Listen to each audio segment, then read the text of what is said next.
পেঁয়াজ, ক্যাপসিকাম বা green bell paper সাথে কাঁচা মরিচ এবং শুকনো মরিচ সব একসাথে আমি যেটা করেছি ফুড প্রসেসরে ফাইন করে চপ করে নিয়েছি। আপনারা চাইলে চপার, ফুড প্রসেসর ইউজ করতে পারেন অথবা বটি বা ছুরি দিয়েও ঠিক এইরকম করে ছোট ছোট করে চপ করে নিতে পারেন। মাঝপথে আমি এখানে ধনেপাতা অ্যাড করেছি, সেটাও আপনারা ছুরি বা বটি দিয়ে করে নিতে পারেন। আমি আজকে কাবাব তৈরি করছি 750 গ্রাম বিফ কিমার। আপনারা বিফ অথবা মাটন যেই কিমা দিয়ে করতে চান করতে পারেন, রেড মিট হলে ভালো হয়।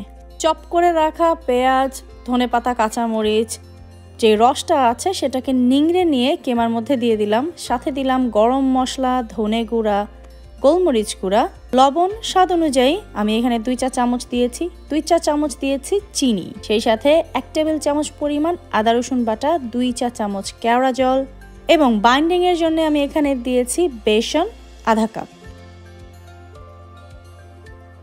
সবকিছু খুব ভালো করে মাখিয়ে নেব। খেয়াল রাখতে হবে কিমার সাথে সমস্ত মশলাপাতি যেন ভালো করে মিশে যায়।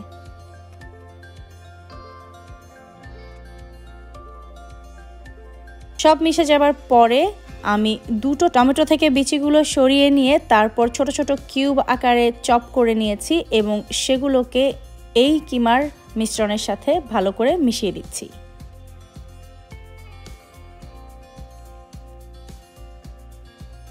মাখানো ভালো করে হয়ে গেলে এটাকে আমি ফ্রিজের নর্মাল চেম্বারে রেখে দিব অ্যাটলিস্ট 1 থেকে 1.5 ঘন্টা।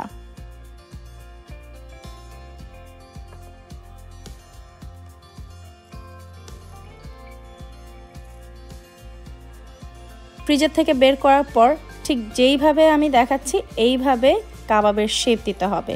চাপলি কাবাব সাধারণত চেপে চেপে পাতলা করে একটু বড় আকারের করতে হয়। সাধারণ কাবাবের চাইতে সাইজটা আরও একটু বড় করবেন, কারণ যেহেতু ডুবো তেলে ভাজা হবে তাই সাইজটা কিন্তু ছোট হয়ে যাবে। এবং প্রতিটা কাবাবে কিন্তু টমেটোর উপস্থিতি থাকতে হবে।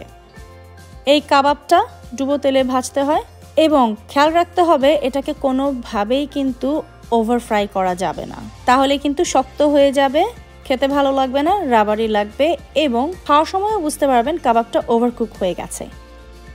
তাই কাবাবটাকে এক এক পাশ ঘুরিয়ে ঘুরিয়ে 3 থেকে 4 মিনিটের মতো ভেজে তুলে ফেলতে হবে। আপনাদের কাছে মনে হবে এটা হয়নি, যেহেতু কিমা এটা কিন্তু হতে খুব একটা সময় লাগে না।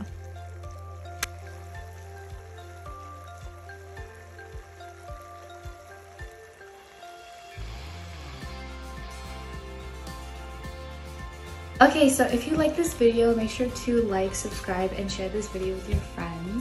And now I'm gonna go back to eating these. That's really good. It's really good.